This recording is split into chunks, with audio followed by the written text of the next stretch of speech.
Bonjour.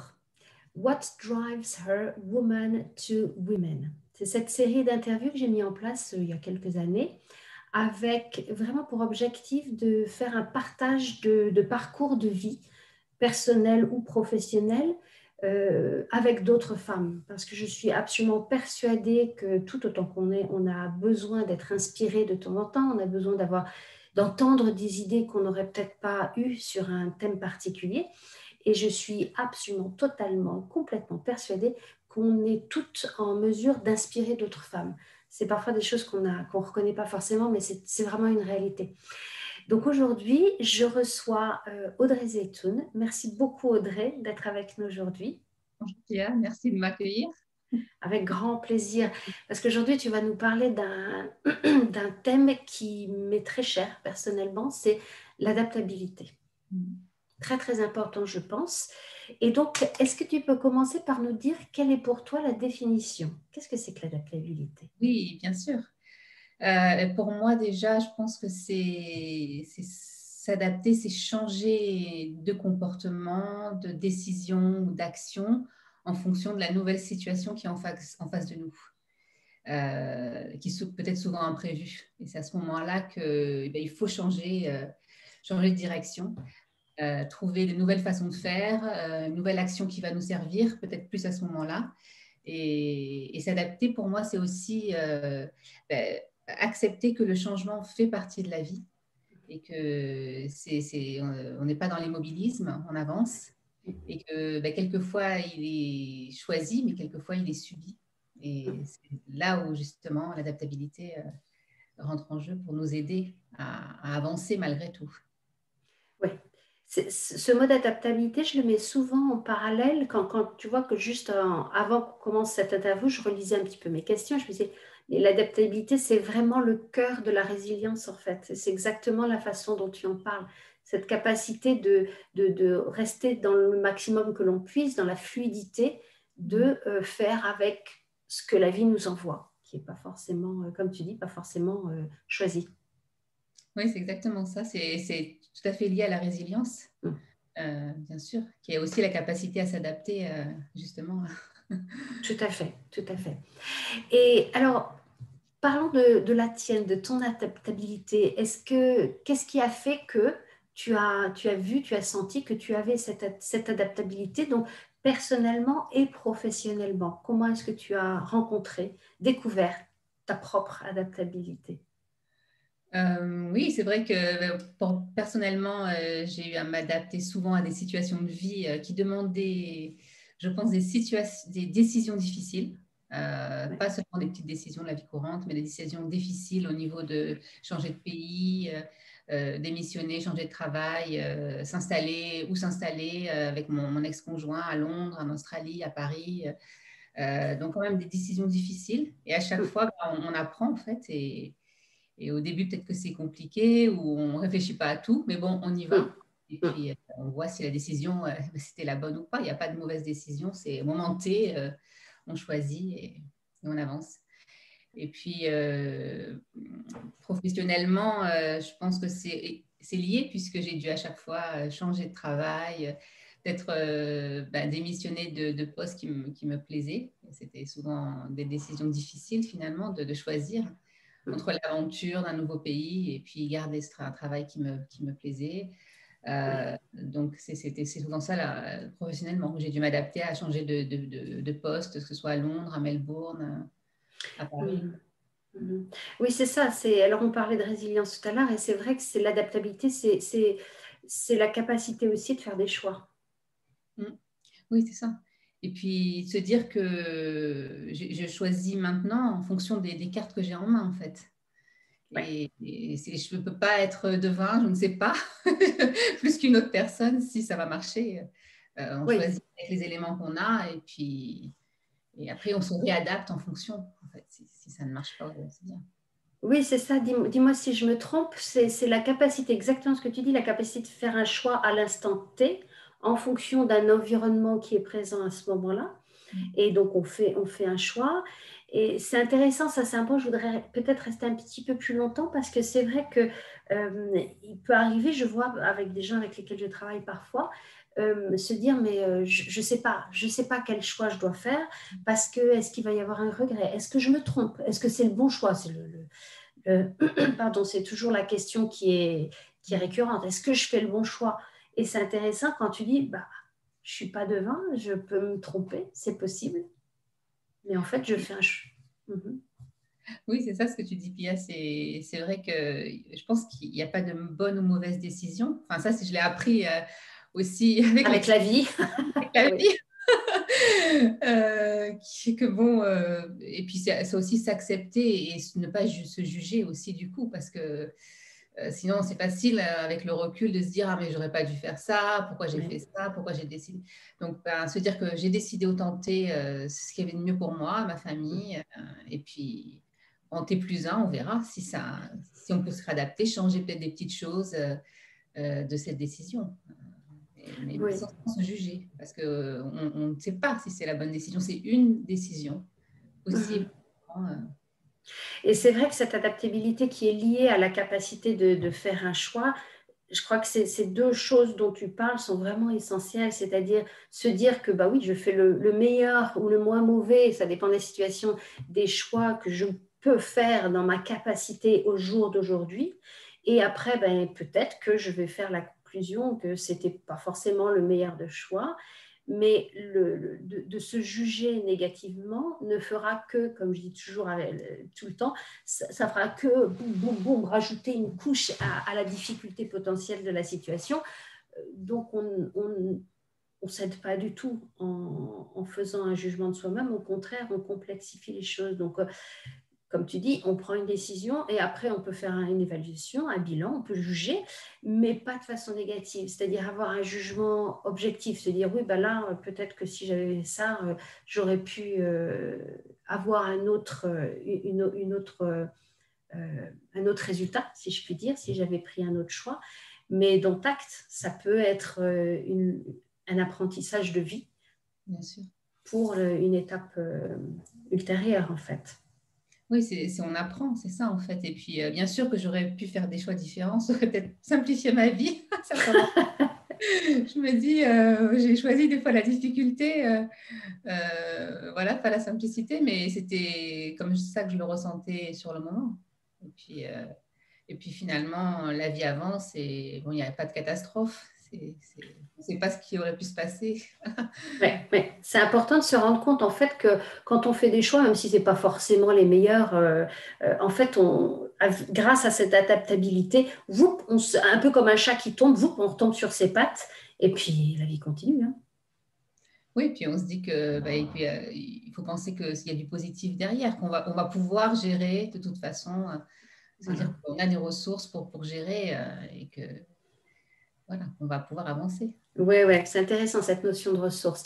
Alors, est-ce que tu as une idée, toi, de l'origine de ce moteur de ta propre adaptabilité? Est-ce que c'est quelque chose, est-ce que tu penses que tu es né avec? Est-ce que c'est quelque chose que tu as appris? Comment ça se situe cette adaptabilité en toi et puis en nous toutes, Ouais. dans l'être humain, quoi? Qu'est-ce que tu en penses? Mais écoute, c'est intéressant ce que tu me demandes. C'est vrai que j'ai eu l'image de mes parents, on va dire, qui sont entrepreneurs, hein, qui travaillent et donc qui ont eu à s'adapter, je pense. Je les ai vus tous les jours bah, s'adapter à différentes situations, différentes crises, parce que ça n'a pas été toujours facile, je pense, à Ouais. leur métier. Mhm. Euh, et je vois, ils n'ont jamais abandonné finalement. Ils ont toujours essayé de trouver une solution. Et puis dans ma famille en général, je pense que j'ai de la chance d'être dans une famille où on est assez résilient finalement. Ouais. Parce que c'est vrai que c'est pas tout rose pour personne, je vois. Enfin, on a tous des vies compliquées. Mais finalement, Mhm. bah, on aime toujours rigoler, on aime voilà, avancer, être ensemble. Enfin, j'ai cette chance, je pense. Ouais. Je pense que c'est ça l'origine, c'est plutôt ma famille.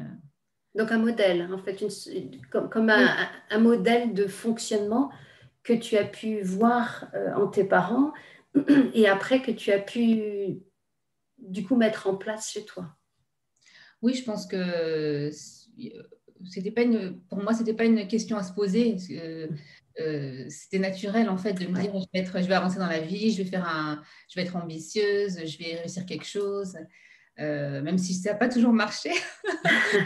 Voilà, ça n'a pas toujours marché comme je le voulais, mais finalement de me dire que ça va arriver, à chaque fois je me persuade que ça va arriver. Ah oui. C'est un peu ça, oui. C'est intéressant parce que donc on est plus entre l'inné et l'acquis, on est plus du côté de l'acquis quand on t'entend parler. Pardon, attends, inné, l'acquis. Oui, du côté de l'acquis, je suis en train de me dire, mais je raconte quoi là? Non, vraiment plus dans l'acquis, dans le sens où tu as vu un modèle et tu as choisi plus ou moins consciemment d'ailleurs, parce que c'est vrai que les modèles des parents, très souvent, on les intègre sans même y penser. On a été confronté à ce modèle, donc on l'intègre et après on le met en place. Mais c'est vrai que je me demandais, dans la question que j'avais en tête, c'est est-ce que ça s'entraîne? Alors, oui, ça s'entraîne, bien sûr, heureusement. Ça s'entraîne, ça s'apprend et je Ouais. pense que ben, c'est d'essayer, en fait. C'est Ouais. d'essayer et puis de se dire, pour moi, euh, en fait, je dirais, c'est un peu se dire que même si j'ai une émotion négative, même si j'ai peur, qu'est-ce que je peux faire quand même pour avancer même un tout petit peu, quoi, sortir de cette zone de confort. Je sais que je ne sais pas ce que l'avenir me réserve, mince, qu'est-ce qui m'arrive, mais de se dire, je vais quand même essayer un petit peu et au moins tenter quelque chose, même si c'est une petite action chaque jour.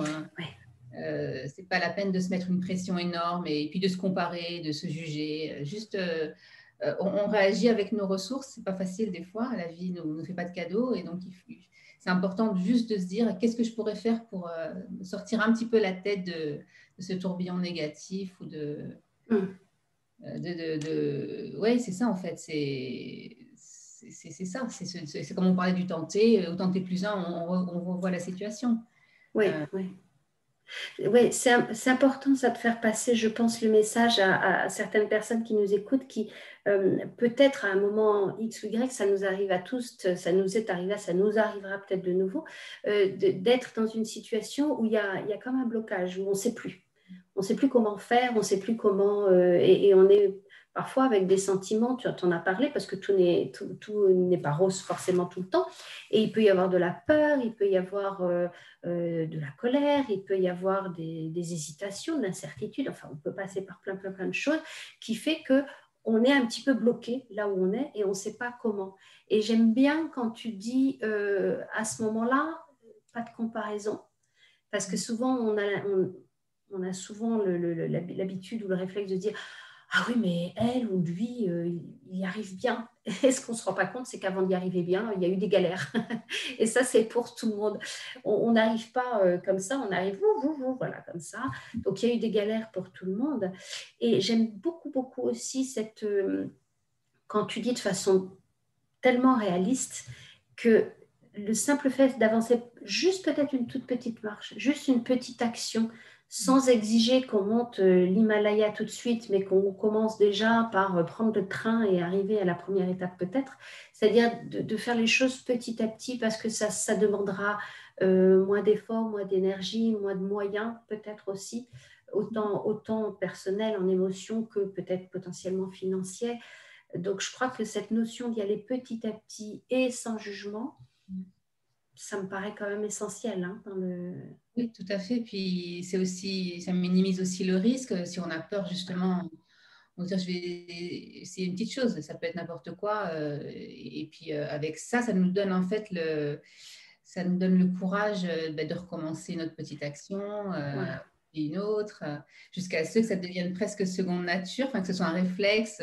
C'est comme un peu d'aller à la gym au départ, c'est pas notre habitude, et puis petit à petit, ça devient un réflexe d'aller à son cours de gym à 9h chaque matin. Donc, ça prend du temps. Et je pense que c'est pour ça c'est important de ne pas se juger et d'y aller à son rythme un petit peu. Je pense que intuitivement, c'est ce que j'ai fait. Et je pense, Et ouais, ça a fonctionné. des situations difficiles. Ouais. Oui, Mais oui, c'est sûr oui. qu'il y a un moment où on est quand même immobilisé. Mais voilà. ces petits pas. Oui, ça fait partie aussi du cheminement et de cette adaptabilité, justement. Est-ce que je me demandais aussi, en préparant un petit peu cette rencontre avec toi, est-ce que tu as noté des ressources particulières qui ont pu être créées en toi suite à cette capacité à s'adapter? Oui, alors je pense que ben, c'est lié à la résilience aussi, de penser toujours de façon optimiste. Euh, c'est vrai que j'ai toujours tendance, je me demande, mais pourquoi pourquoi je pense toujours que ça va être mieux. Quand je me prends des coups, je me dis, je pense toujours que ça va aller mieux. Mais Optimiste, c'est bien. oui, je pense que ça se développe aussi. C'est peut-être Oui. juste de se dire, peut-être juste de se dire, trouver quel est le positif, une petite chose qui va m'aider à ne pas tout voir en noir, quoi. Oui, oui, oui. Ça, une ressource que je trouve importante, de trouver cette petite, ça peut être n'importe quoi, hein. Bah, il fait soleil aujourd'hui, ou j'ai pu, je sais pas, j'ai pu sortir, aller me promener. Les petits grands plaisirs, comme je les appelle.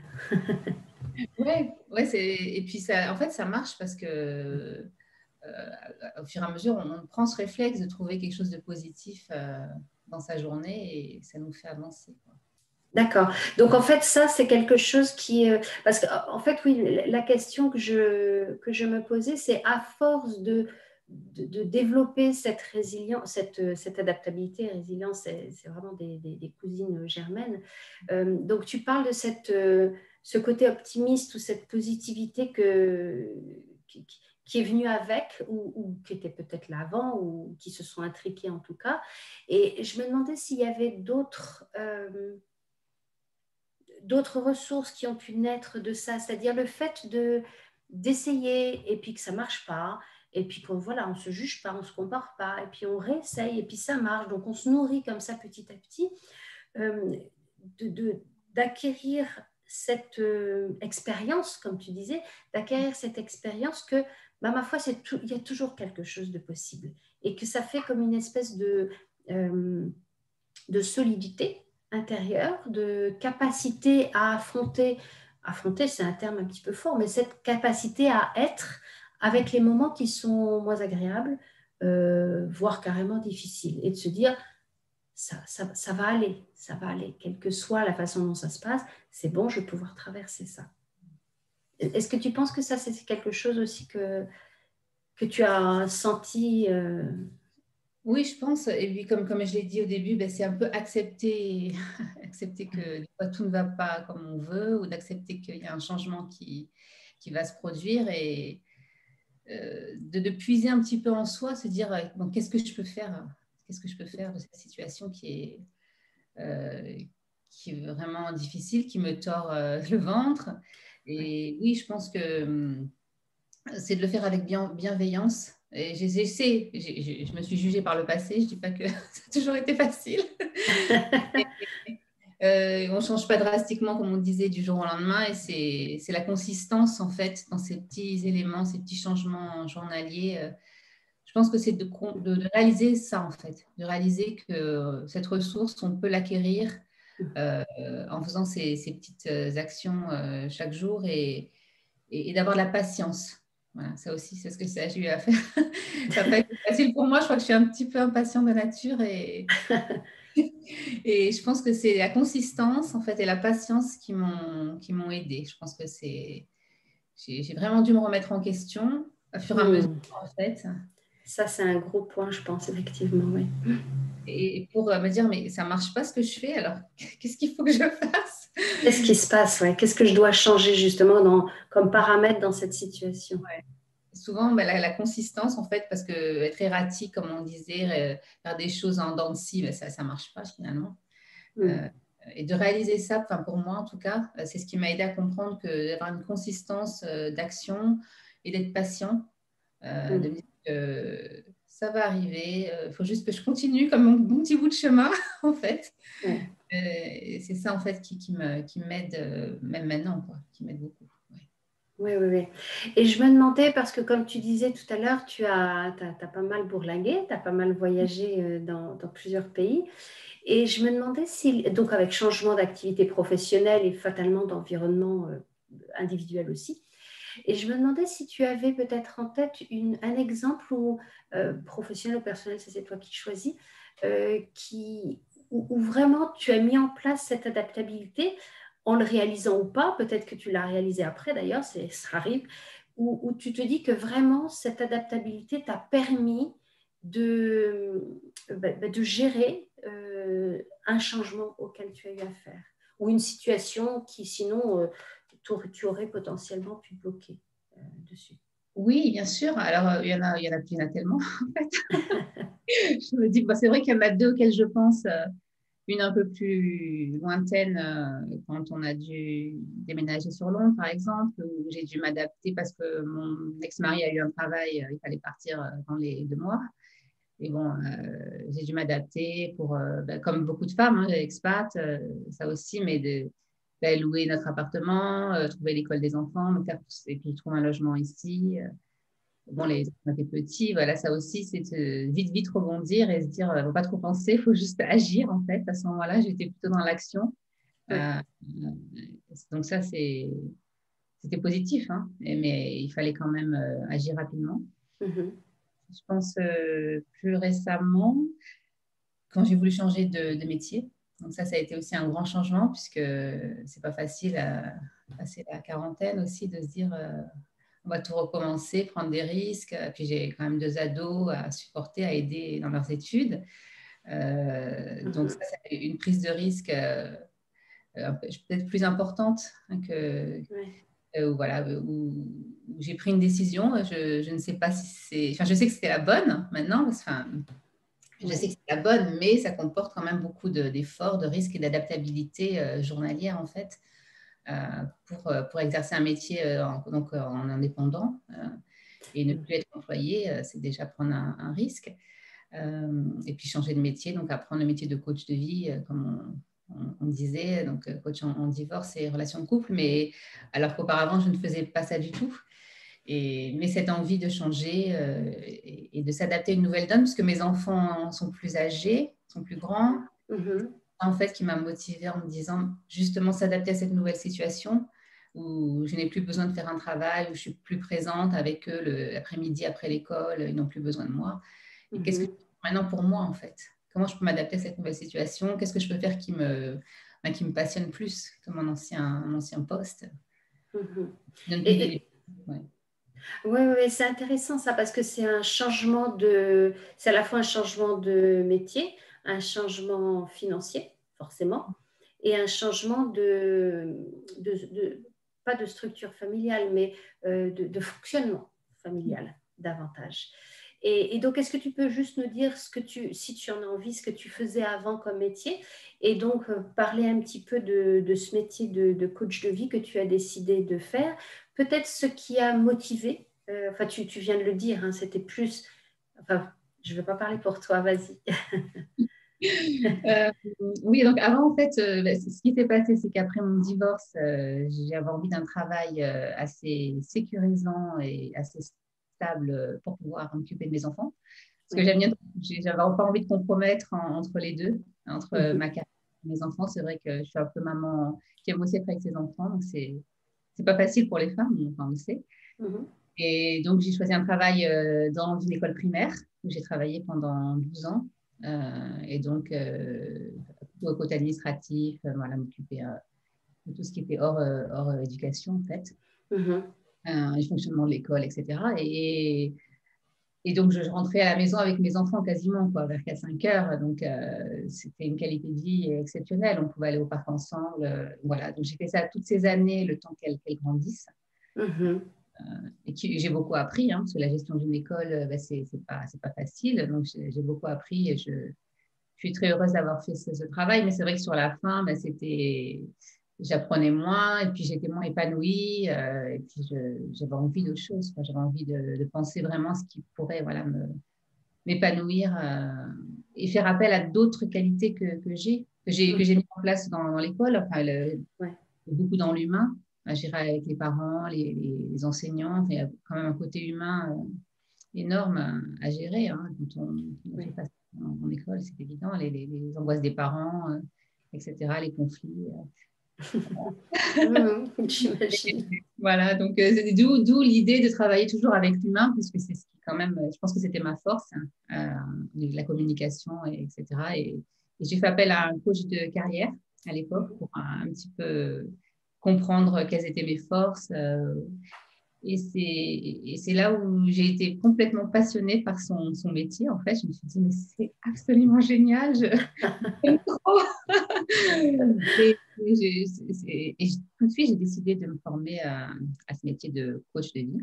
J'ai une formation ici à Londres certifiée par la Fédération internationale de coaching.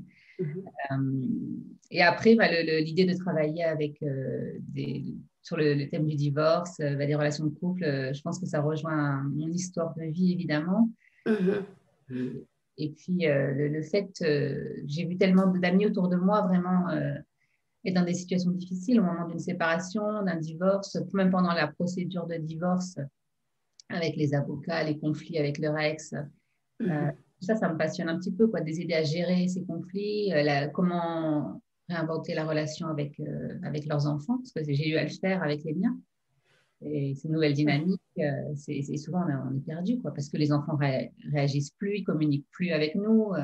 Surtout si ce sont des ados, c'est vraiment pas facile, quoi. Donc, c'était des sujets qui me tenaient à cœur, et donc j'ai fait une autre formation aussi en coaching pour relationnelles. D'accord. Et autres, et pour m'appuyer un petit peu sur des bases solides et pouvoir aider les personnes. Voilà, donc c'est ça un grand changement, et voilà, s'adapter. Et c'est intéressant ce que tu dis parce que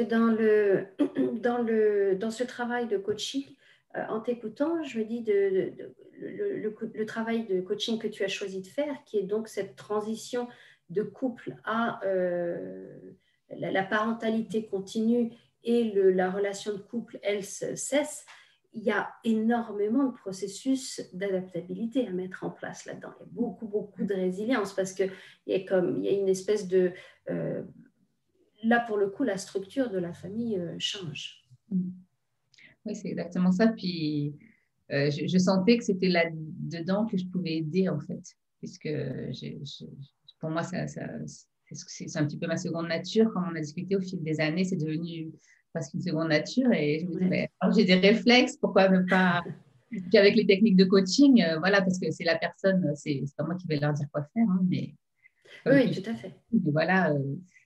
Et puis je pense que c'est beau d'avoir cette transformation d'une personne qui au départ se dit je vais pas y arriver, mon mari m'a quitté, je suis toute seule, et d'avoir cette transformation, d'avoir de l'espoir en fait, leur donner de l'espoir et leur donner l'envie de refaire quelque chose.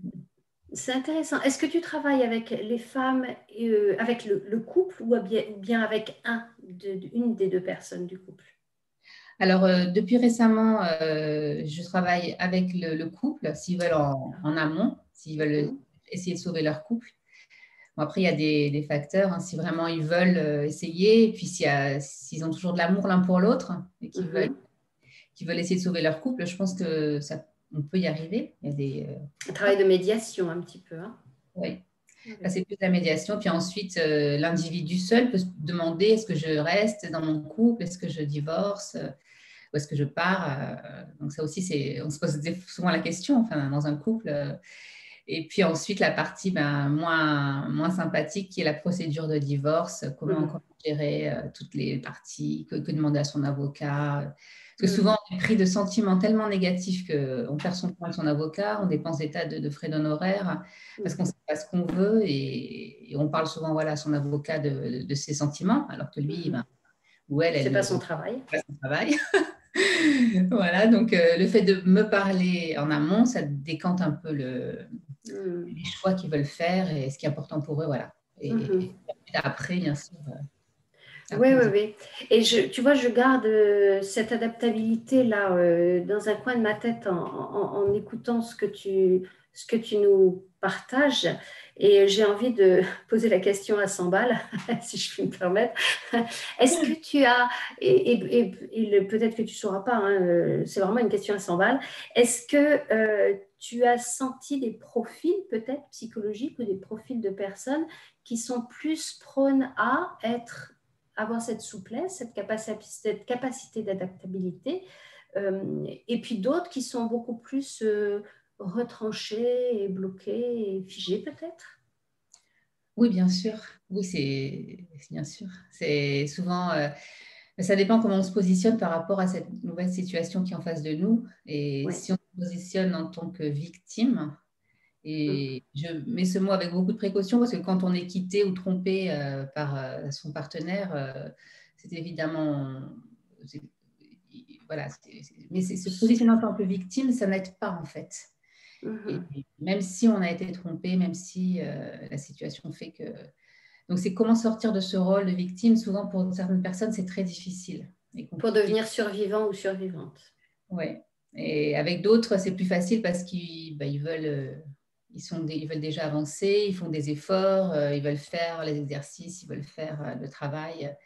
Euh, donc, pour Oui. certains, il faut être un petit peu plus, poser d'autres questions, d'autres exercices, voilà, d'autres techniques. Mais après, si la personne veut, je pense Oui, qu'elle peut oui, se... tout à fait. Mais c'est vrai que c'est ne pas se poser en tant que victime, parce que c'est tellement facile, en fait, et du coup, de ne rien faire, hein, parce que c'est ça, en fait, et du coup, ça amène à l'immobilisme dont on parlait, Mhm. et de s'adapter au changement. Ouais, ouais. Et je me demandais, tu parles de, voilà, de se positionner en tant que victime ou se positionner, ça c'est mon mot à moi, en tant que survivant ou survivante de quelque chose qui a blessé. Et je me posais aussi la question de l'impact de la peur. La peur souvent immobilise. La peur fait que tous autant qu'on est d'ailleurs, on se retranche un petit peu et on perd certaines de nos ressources. Et je me demandais si tu avais senti ça également dans ces procédures de divorce ou de séparation de couple, ce lien potentiellement entre une peur perçue, qui peut être tout à fait réelle, hein, mais en tout cas une peur perçue, et le fait de se bloquer, de se figer comme ça. Oui, bien sûr. Alors, c'est vrai que la peur, c'est vraiment l'élément, je pense, numéro un quand on doit changer drastiquement de vie comme ça, parce que Mm. c'est vraiment pas facile. Et effectivement, il faut faire appel à toutes ces ressources pour dépasser cette peur et se dire, je vais y arriver. Et c'est vrai que beaucoup de gens se sentent immobilisés par cette peur. Et c'est ça dont je parle dans ces zones de confort, un petit peu comme on disait, dans une situation qu'on connaît bien, on est marié en couple avec des enfants, comment je vais pouvoir vivre seule, sans compagnon, je vais perdre mes amis, et peut-être qu'il faut que je retravaille, je n'ai pas travaillé le temps d'élever mes enfants, c'est très légitime d'avoir cette peur. Mm. Tout à fait, Elle nous protège aussi en général, enfin, quand on tout à touche fait. le chaud, voilà, enfin, ça nous protège. Donc, c'est important de la garder, mais pas qu'elle nous immobilise. C'est ça. On est vraiment dans la capacité de mobilisation qui permet justement le changement, un peu plus de fluidité et l'adaptation. Oui, voilà, comme on disait, bon, d'accord, j'ai peur, mais qu'est-ce que je peux faire pour être bien dans ma nouvelle maison ou si je garde la maison, comme je conseille des fois, de bouger les meubles, vider les placards. C'est peu de choses, mais en fait, du coup, ça vous rappelle un peu moins votre vie d'avant et Oui. Mhm. créer d'autres souvenirs, en fait, plus récents. Mhm. Comme tu disais plutôt en début de partage, c'est-à-dire de créer. La vie, c'est pas l'immobilisme.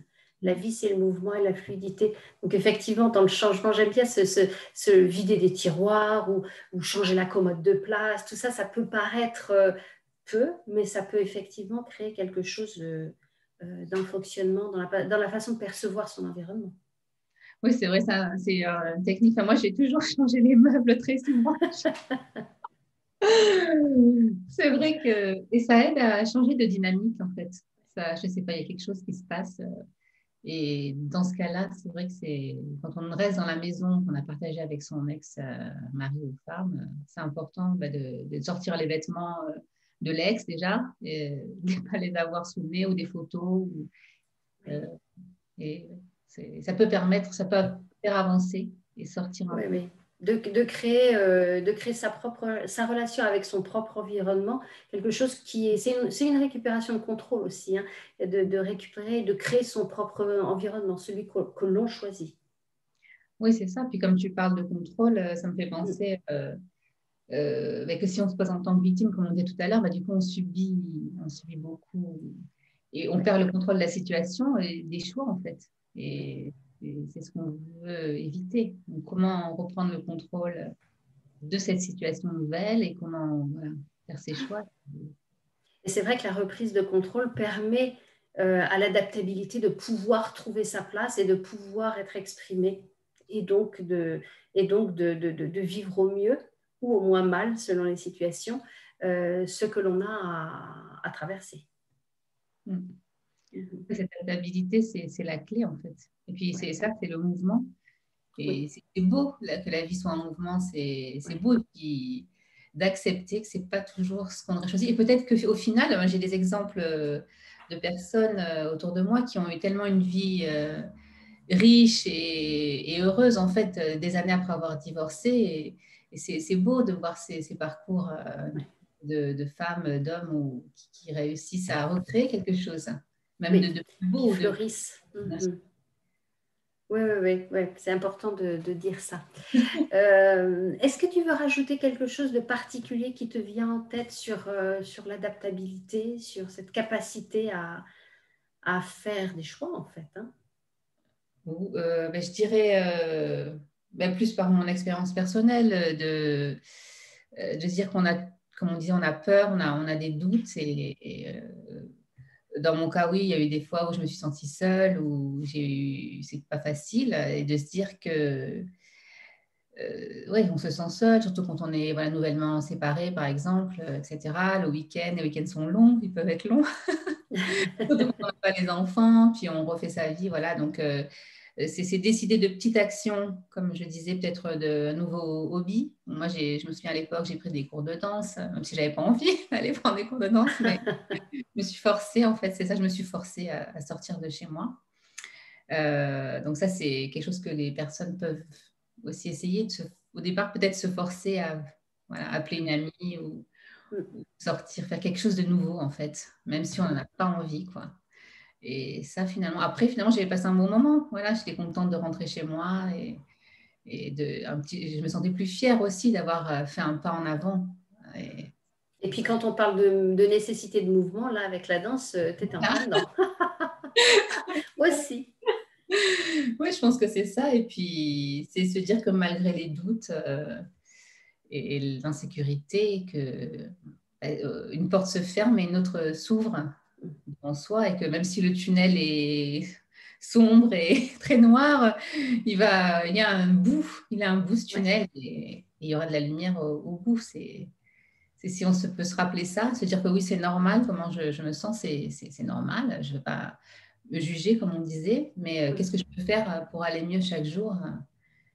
Ouais.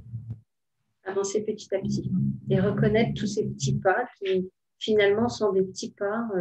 La lumière du tunnel n'arrivera pas. Oui, finalement, on avance, on avance. Mais c'est vrai que c'est avec l'expérience, je dis ça maintenant que le recul, mais sur le Ouais. moment, je l'ai quand même fait puisque je me suis Puisque forcée. tu en es là aujourd'hui Voilà. avec ton Ouais. nouveau travail. Oui, oui, Mm, oui. Et est-ce que je peux te demander, c'est mes deux questions fil rouge, ça. Est-ce que je peux te demander, est-ce que le fait d'être une femme, autour de cette notion d'adaptabilité, est-ce que le fait d'être une femme, oserais-je cette question? Allez, j'y vais et puis on verra ce qui vient.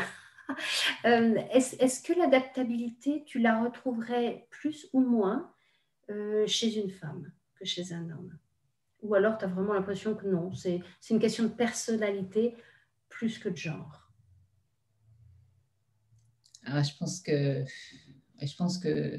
bon, en tant que femme, on a à s'adapter peut-être plus parce qu'on devient peut-être mère ou on doit s'adapter à différents cycles de notre vie qui peut-être nous impactent plus que des hommes. Mais ça, Mhm. c'est personnel, hein, finalement. Oui, oui. Changement du corps quand on a eu Voilà, des enfants. voilà, le fait d'être enceinte, de donner vie, d'élever les enfants, et puis de choisir après son métier en fonction de tout ça. Donc, je pense Oui. que on a des choix difficiles à faire en tant que femme que les hommes n'ont peut-être pas à faire. Quoi. Maintenant, peut-être qu'il y a plus de fluidité à ce niveau-là et je pense, entre les hommes et les femmes dans le couple. Ça, c'est important. On le voit de plus en plus. Oui. Et les situations sont inversées souvent. Donc, c'est vrai que c'est beau à voir. Donc, mais il y a quand même ce choix. Donc, je pense que oui, les femmes, mais quand même, c'est la personnalité au final qui prime. Parce que qui prime. Ouais. Oui, il n'y a pas de raison. Comme tu disais, il y avait, pour des femmes qui ont eu des enfants, il y a de toute façon cette adaptabilité, parce que quand on a un ventre qui passe de là à là, fatalement, il faut qu'on fasse avec, on n'a pas le choix. Mais donc ça, c'est donc, de nouveau pour les femmes qui ont choisi, ou pas choisi, mais les femmes qui ont un enfant, ça, de fait, il faut le traverser. Mais c'est vrai qu'on peut se dire que c'est davantage une question de personnalité et puis après d'organisation sociale, de ce qui est, de ce que l'on accepte de la représentation de ce qu'un homme ou bien de ce qu'une femme doit développer et faire dans la vie, en fait. Oui, et c'est un point important de ce que tu dis, ça me fait penser, c'est vrai que c'est important de ne pas avoir des attentes, parce qu'on a souvent des attentes un peu irréelles, Ouais. surtout quand on est jeune maman, jeune mariée, ou même au niveau de sa carrière, on a souvent des attentes peut-être qui sont déconnectées de la réalité. Et donc ça, c'est important aussi de se demander, est-ce que ce sont vraiment des attentes bien réel, est-ce que c'est vraiment un besoin important pour moi de travailler, par exemple en élevant mes enfants, ou est-ce que c'est pour répondre à l'attente de la société qu'il faut être une femme qui travaille, qui est parfaite et qui élève ses enfants. Donc, qu'est-ce qui est important pour soi? Parce que souvent, on fait des choix en fonction de la société, de l'image qu'on veut projeter, mais en fait, au fond, nous, on souffre de ça, parce que c'est pas ce qu'on aurait voulu. Ou de ne pas avoir d'enfants, comme tu disais. On peut faire ce choix-là et ne pas être jugé par la société, mais et ne pas en avoir parce que c'est les attentes. Voilà, mais parce que c'est un choix pour nous d'en avoir. Voilà. C'est intéressant, c'est vrai que c'est le cœur du coaching et c'est le cœur aussi de la récupération du contrôle et de ne pas être dans la victimisation. C'est-à-dire se voir soi-même avec ses propres valeurs, ses propres envies, et puis après de les décliner avec les personnes avec qui on vit et les environnements dans lesquels on vit également. Oui, c'est exactement ça. Et puis, oui, c'est se détacher un peu de ces codes, en fait. Se détacher de ces codes. Il y a du boulot, les filles, il y a du boulot, mais on y arrive. Ça prend du temps, mais... Ça prend du temps, mais on y arrive. Et puis, la question aussi que je pose à tout le monde, c'est qu'est-ce que tu penses de ce mot, la sororité? Alors, on va peut-être définir un petit peu ce que c'est. La sororité, qui est cette relation de femme à femme, cette reconnaissance de femmes et de femmes, entre les femmes, pardon, de ces... De mouvements qui existent depuis fort longtemps, hein, de la parole de la femme qui est plus écoutée, avec une espèce d'amplification qu'il y a eu en ce début de XXIe siècle, et mon Dieu, et c'est tant mieux. Et j'aime bien aussi faire le parallèle ou le pendant, ou remettre dans l'équation aussi l'humanisme, c'est-à-dire est-ce qu'on est dans une guerre des genres? Comment est-ce qu'on accède à cette solidarité moi, qui m'est très chère, c'est aussi l'objectif de ce projet d'interview de femmes. Donc, comment est-ce qu'on arrive à cette solidarité avec aussi le fait de vivre dans un monde où, Dieu merci, on n'est pas que des femmes et que l'on vit aussi avec des hommes et différents genres. Je ne sais pas si... Qu'est-ce que tu penses de ça? C'est tellement important de s'entraider en tant que femme, comme tu le disais, cette solidarité. Et je pense que les femmes ont besoin de se soutenir entre elles à toutes les époques, en fait, et de nos jours, pas aussi. C'est pas parce que c'est pas de rejeter les hommes, c'est juste parce qu'on connaît, nos souffrances, on connaît les peurs peut-être des femmes, leurs dilemmes, leurs problèmes, plus on s'identifie. Et donc automatiquement, on est plus solidaire et on a envie d'aider, bien sûr. Donc, c'est hyper important et surtout de le faire dans la bienveillance. Et voilà, on a tous des parcours différents et à chaque fois, si on peut aider, amener notre petite contribution, comme tu le fais, Pia, avec tes interviews, c'est fantastique, quoi. Je trouve que ça donne tellement d'inspiration et d'idées. Oui. Oui, oui, je crois que c'est vraiment ça. Et ce qui n'est pas, c'est étonnant parce que souvent, il me semble que je vois, et c'est pour ça que j'aime en parler, on peut voir, on peut lire, on peut observer des réactions ou des comportements euh, d'enfermement. C'est-à-dire que pour certaines et pour certains, il y a soit la peur, c'est-à-dire, oh, les femmes commencent ou continuent à créer quelque chose entre elles, qu'est-ce que ça dit de moi en tant qu'homme? Donc, une espèce de peur, une espèce de, voilà, quelque chose comme ça qui est fort dommage, parce que autant discuter, autant parler. C'est-à-dire que la reconnaissance entre femmes n'est pas forcément un enfermement du tout. Au contraire, ça peut être tirer vers le haut, nous tirer toutes vers le haut pour pouvoir faire le lien sans jamais nier les besoins qu'il y a encore de reconnaissance des positions des femmes. Et par contre, je suis moi souvent assez agacée, et c'est un euphémisme, de voir certains mouvements de femmes qui sont assez fermés, justement, qui sont dans la négation même de l'autre genre. Et je trouve ça contre-productif, pour dire le moins. Et il y a aussi le réalisme pour moi, c'est aussi de dire que ben non, toutes les femmes ne sont pas solidaires entre elles. Il y en a qui se cassent du sucre sur le dos. Parce qu'une femme n'est pas tout le temps jolie, gentille, mignonne et douce. Ça, c'est une image à cacher, vraiment.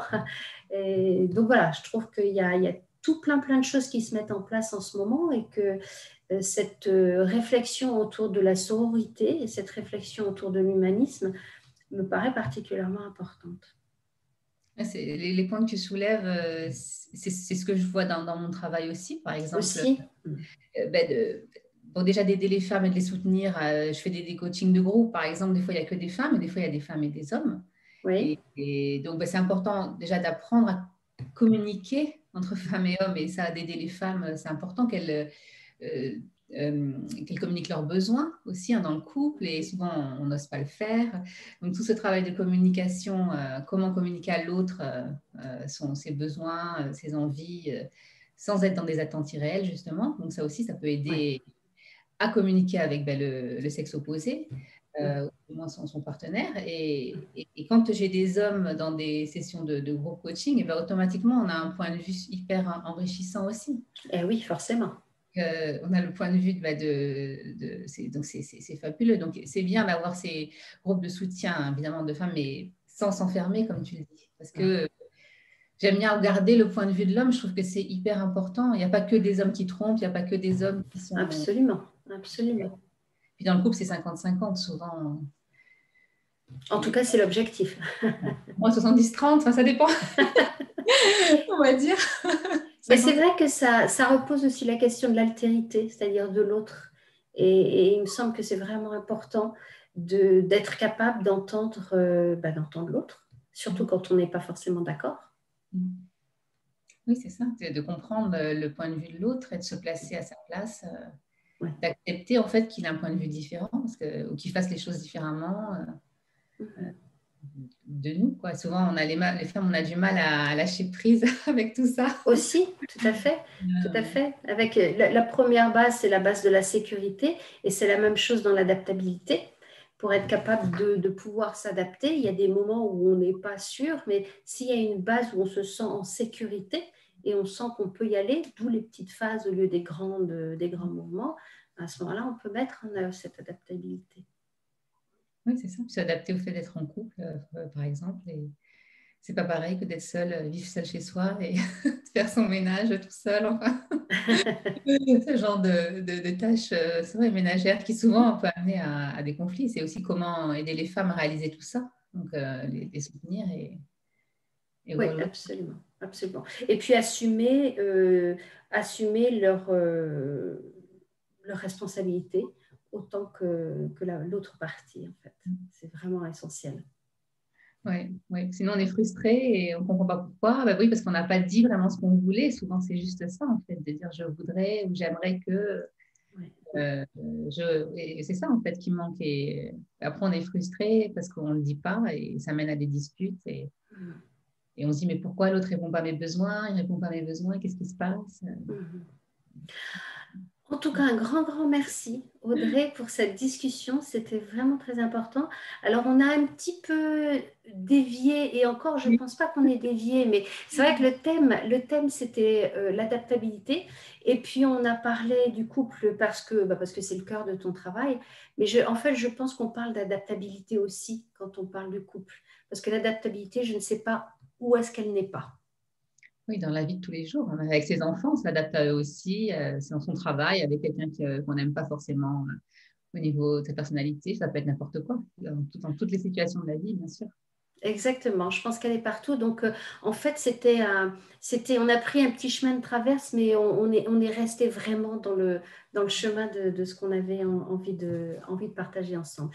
Donc, un grand merci à toi pour celles qui seraient intéressées, celles ou ceux qui seraient intéressés à contacter Audrey pour un travail d'accompagnement dans une situation maritale ou de couple qui n'est pas forcément évidente. Mais je vais redonner les... Est-ce que tu peux les dire verbalement, peut-être tes contacts, et puis je les remettrai en dessous de la vidéo.